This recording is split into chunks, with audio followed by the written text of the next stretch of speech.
আওয়ামী লীগ খুশি তাহলে? আমার কাছে মনে হয় যে এই মুহূর্তে খুশি তারা। জামাত এককভাবে তার অর্জন কিন্তু 3টে সিট, আমার জানা মতে এককভাবে 3টে সিট অর্জন তার। এরা যে সব তার ভোটার কি ভোটার না সেটা তো আমরা নেক্সট ইলেকশনে আবার দেখবো। কোনো প্রমাণ যুক্তি ছাড়াই 100% এনসিপি আওয়ামী লীগ বিরোধী শক্তি। আবু হেনা রাজ্জাকীর কাছে যেতে চাই। আবু হেনা রাজ্জাকী কালকে শপথ গ্রহণ হচ্ছে নতুন সরকারের, সেখানে প্রথমে এমপিদের শপথ পড়াবেন সম্ভবত প্রধান নির্বাচন কমিশনার এবং মন্ত্রী পরিষদ সভা শপথ পাঠ করাবেন রাষ্ট্রপতি মোহাম্মদ শাহাবুদ্দিন। কিন্তু আগের যে বাংলাদেশের সেই সংবিধান আইন অনুযায়ী এমপিদের শপথ পাঠ করাতেন স্পিকার বা ডেপুটি স্পিকার, এই বিষয়গুলো। কিন্তু এবারে যে সিইসি পড়াবেন, এখানে আইনি কোনো জটিলতা দেখেন কিনা? বা না, এটা বোধহয় পড়াইতে পারে। আমি যতটুকু জানি যে ফাইনালি যদি স্পিকার, যেমন স্পিকার পদত্যাগ করছে, স্পিকার কোথায় আছে আমরা জানি না, বাট উনি পদত্যাগপত্র দিচ্ছেন এইটুকু আমরা জানি। প্লাস ডেপুটি স্পিকার মানে হি ইজ ইন কাস্টডি, জেলখানা। তো আপনি তো ধরেন এই মুহূর্তে সে বোধহয় বিয়ের আসামি, একটা হত্যা মামলার আসামি হিসেবে উনি আছেন। তো আমি যতটুকু বিধানে হত্যা মামলার আসামি থেকে দিয়ে তো আপনার ওত পড়াইতে পারেন না। তারপর রাষ্ট্রপতি মনোনীত যাকে করবেন পারেন। আর এরকম ক্ষেত্রে যদি কেউ খুঁজে না পাওয়া যায় তাহলে গেজেট নোটিফিকেশন হওয়ার পর ইন 3 days সর্বোচ্চ প্রধান নির্বাচন কমিশনার পড়াইতে পারেন। তাহলে আমি উত্তর পেয়ে গেলাম। সেই হিসাবে কোনো অসুবিধা হচ্ছে না। আর দ্বিতীয় প্রশ্ন হচ্ছে, জামায়াতের ব্যাপারে একটা হাই ভোট হচ্ছিল, তারা ক্ষমতায় যাচ্ছে, ফলাফল দেখা গেলো কিন্তু উল্টো। জামাতের পরাজয়, এরকম পরাজয় হওয়ার কারণটা একটু বলবেন? কেউ কেউ বলছেন নারীদেরকে অসম্মান করা কিংবা ৭১কে স্বীকার না করা, এই বিষয়গুলো প্রভাব পড়েছে নির্বাচনে। না, আমি এবারের নির্বাচনে আমি উল্টোভাবে দেখতে যে আপনার এগুলোর জবাব আমি দিব। তার আগে যদি আপনি আসেন যে এবারের নির্বাচনে সবাই খুশি আমার কাছে মনে হয়। আমি যেখানে ভাই খুশি হতে পারেন না, ভাই খুশি হতে পারেন না, আমি ভাইকে সেটা একটু বোঝানোর চেষ্টা করি। উনি তো বলছেন যে দেশের মানুষ সংশয়ে ছিল, সন্দেহ ছিল, যেমন ধরেন আপনি নির্বাচন হবে। আমি একদম নিচের থেকে আসি, মানে ওই যে অন্যান্যরা পাইছে 8টা আসন, অন্যান্যরা তো খুঁজে পাবেন না, এই একটা ও একটা ওটা বাদ। তারপরে নিচের থেকে যদি আসি, এনসিপি পাইছে 6টা আসন। আপনি ভালো করে চিন্তা করে দেখেন যে এনসিপি ফ্রম ডে 1 আমি দেখি নাই কেউ অ্যাকসেপ্ট করছে তাদেরকে, মিডিয়ায় বা ইন্টারভিউতে আইনা কেউই না, তাকে যে যাই বলুক ওটা নিয়ে আমার। কিন্তু আলটিমেটলি কিন্তু তারা 6টা সিট পাইছে। তো 6টা সিট যে পাইলো এতে তাদের খুশি তারা, আমি মনে করি। কেন খুশি? তাদের প্ল্যাটফর্মই থাকতো না, যাদেরকে বলা হয়েছে একটা সিটও পাবে না, 6টা সিট তারা পেয়েছে। কিন্তু কিভাবে পেয়েছে রাজাকি ভাই? এটা তো ভোটে। আমি তো কাদের ভোটে? না, আমি সাদা মাটা দেখলে তো ভোট। না, কাদের ভোটে? জুলাই চেতনার পক্ষে যারা। না, জামাতের ভোটে তো না, জামাতের এত ভোট নাই, সেটাই ব্যাখ্যা আসতেছে। জামাতের এত ভোট নাই।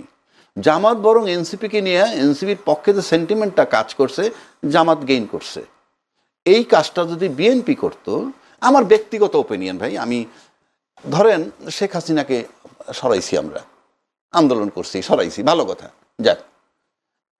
একটা আন্দোলন এরকম আর একটা আন্দোলন কিন্তু 15 বছর লাগতে পারে, এটা এভরিডে হয় না। তো সেক্ষেত্রে ওই শেখ হাসিনা চলে যাওয়ার পর কিন্তু ওরা আর ওই জায়গাটায় থাকতো না, যেটা আমরা মনে করি। আমরা বোধহয় এমন একটা শক্তি উত্থান হইতেছে, এই উত্থান বোধহয় দমানো যাবে না, ইত্যাদি ইত্যাদি। আপনি তাদেরকে, বিএনপি কিন্তু অনেক খুচরো দলকে অ্যাকোমোডেট করছে একটা সিট দিয়ে, যাদের নাকি দলের প্রেসিডেন্ট খুললে ভাইস সেক্রেটারি নাম পাওয়া যায় না, এদেরকে গিলে ফেলা যাইতো। কীরকম? দিলাম, থাকো, 20টা সিটই দিতাম, 10টা সিট দিতাম, 2টা মন্ত্রণালয় দিতাম, চলে আসতো নিয়ে। আমার ওপিনিয়ন, বিএনপির সাথে তো আমার বনবে না, এটা ওনাদের ব্যাপার। সুতরাং এনসিপি খুশি কেন? তার প্ল্যাটফর্মটা থাকলো। এখন কিন্তু এটা কলেবর বৃদ্ধি করবে সে আস্তে আস্তে। এইবারে আসেন জামাত এককভাবে তার অর্জন কিন্তু 3টে সিট, আমার জানা মতো এককভাবে 3টে সিট অর্জন তার। আর একবার 14টা পেয়েছে, একবার 18 পেয়েছে, সেটা বিএনপির সাথে একত্রে জোট করে মন্ত্রী হয়েছে 2জন। কাজে আমি এককভাবে যদি যাই ওই জায়গাটায়, 3টার কাছ থেকে যদি সে 66টা আসে, 3 22 68, তাহলে অলমোস্ট 3 23 69, প্রায় 23 গুণ। এটা তার জন্য বিরাট অর্জন। প্লাস 3টা কোথায়, কোন নির্বাচনে পেয়েছিল? তারা একক নির্বাচনে শেষ ভোটে কত পেয়েছে? 2019, তার তো লাস্ট করে 2001 তো জামাত করেছে। হ্যাঁ, 2001 করলো না, 2008 2001 করেছে। হ্যাঁ, আর 2008 ছিল না, তাহলে 2001 কে কয়টা পেয়েছে? 18টা। আপনি সেটা দিয়ে রেশিও টানবেন না, 3টা দিয়ে রেশিও টানবেন? না, সেটা তো বিএনপির সাথে জোট ছিল। ও আচ্ছা, আপনি ওই সেটা তো বিএনপির সাথে জোট ছিল, আমি সেটা বলছি। আচ্ছা, তাহলে তার বাড়ছে অলমোস্ট 23 গুণ। সে খুশি হবে না কেন? এবং তার ভোটার আমাদের 37.something ভোট পাইছে। এরা যে সব তার ভোটার কি ভোটার না সেটা তো আমরা নেক্সট ইলেকশনে আবার দেখব, কিন্তু আজকে পর্যন্ত তো তাই। এখন তাহলে সেও খুশি এবং সে একটা শক্ত বিরোধী দল হয়েছে। আচ্ছা, তারপরে উচ্চকক্ষ নিম্নকক্ষ লড়াই হইতেছে। আলটিমেটলি যদি দলীয় ইশতেহারও করেন তাহলে আমি জানি না কোনটা করবেন, গেল এটা, সে খুশি। আসেন তারপরে বিএনপি, কেন খুশি হবে না? বিএনপি তো আলটিমেটলি ক্ষমতায় গেছে, ক্ষমতায় যখন গেছে এটা খুশি হওয়ার কথাই। এবার আসেন আওয়ামী লীগ, কেন খুশি হবে না আওয়ামী লীগ? আওয়ামী লীগ তো এনসিপি আর জামাত যে জোয়ার উঠছিল ক্ষমতায় চলে যাবে, তারা ক্ষমতায় যাইতে পারে নাই, তারা অ্যাবসলিউটলি আওয়ামী বিরোধী শক্তি। এনসিপিকে তো আওয়ামী লীগের কোনো প্রমাণ যুক্তি ছাড়াই 100% এনসিপি আওয়ামী লীগ বিরোধী শক্তি। সুতরাং এতে শেখ হাসিনা খুশি। চতুর্থ খুশি কি? আওয়ামী লীগের আরও একটা খুশির ধাপ আছে, পুরা প্রশাসন তার 16 বছরে সাজাইছে, এমন কোনো সেক্টর নাই। পান্নাবাই উপর দিয়ে আমার যাই বলুক না কেন ভিতরে মানতে হবে, তার সাজানো ঘর সবকিছু 16টা আমি মানবো না কেন? আমি আওয়ামী লীগ নাকি? আমরা আওয়ামী লীগ হিসেবে বলছি না, আলোচক। যে সাজানো ঘর মানে কি? প্রশাসন কিন্তু বাংলাদেশের পাহারাদার। কিন্তু সাজানো ঘরে কিন্তু 18 মাসে রংচং করা হয়েছে, রদবদল হয়েছে, নতুন নিয়োগ হয়েছে। সেটাই বলছি, সেই রংচং করা হয়েছে, সেটা ভাল লাগে নাই, না লাগায় ফাইনালি একটা নির্বাচন আসলো। এখন সেই ঘরে ধরেন বিএনপি বসবে, তাহলে আওয়ামী লীগের সাজানো ঘর, সেই প্রশাসন পাহারাদার, সেখানে আজকে বিএনপি বসছে, তো সেটাও তো তাদের জন্য সুখবর। কেন? যে বসছ তুমি এই ঘরে, পাহারাদার কিন্তু আমার। এগুলো তাদের কাছে আওয়ামী লীগ খুশি। তাহলে আমার কাছে মনে হয় যে এই মুহূর্তে খুশি তারা। এই সব দলই মোটামুটি এইরকম একটা নির্বাচন আপনি মানে বাংলাদেশে কখনো ঘটে নাই। এখন বলতে সবাই খুশি, সবাই খুশি আমার কাছে মনে হয়। এবং এই নির্বাচনে এই সবাই খুশি, এই নির্বাচনে সবাই খুশি। ধন্যবাদ আপনাকে। আপনি বলতে পারেন ঐতিহাসিক বলা যায়, ঐতিহাসিক আমি আমি ব্যর্থ। আমি তা দেখলাম নির্বাচন দিবেন, আমি ক্ষমা চাচ্ছি, আমার গবেষণা ভুল ছিল। মনে হচ্ছে এই জন্য বলছি যে বিভিন্ন জায়গায় আওয়ামী লীগের কিন্তু কেন দিতে পারলেন যদি সুযোগ হয় বলবো। আচ্ছা, ধন্যবাদ আপনাকে। যদি মঞ্জুর আলম পান্না, আপনার কাছে একটা প্রশ্ন, যে আসলে উনি বলেছেন আসলে সব দল খুশি, আমরা তা দেখলামও বিএনপি ক্ষমতায় এসে আওয়ামী লীগের রাজনীতি করার পথ সহজ হয়ে গেল কেমনটা মনে হচ্ছে। এই জন্য বলছি যে বিভিন্ন জায়গায় আওয়ামী লীগের কার্যালয়গুলো খোলা হচ্ছে, খুলে দিচ্ছে, জয় বাংলা স্লোগান দিচ্ছে, এবং বিএনপির নেতারা গিয়ে খুলেও দিচ্ছে এরকম।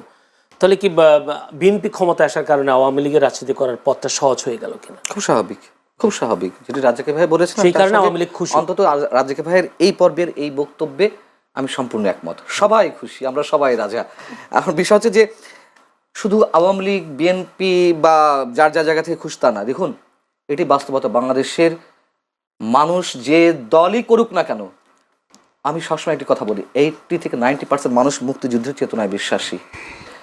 সেই মানুষগুলোও খুশি।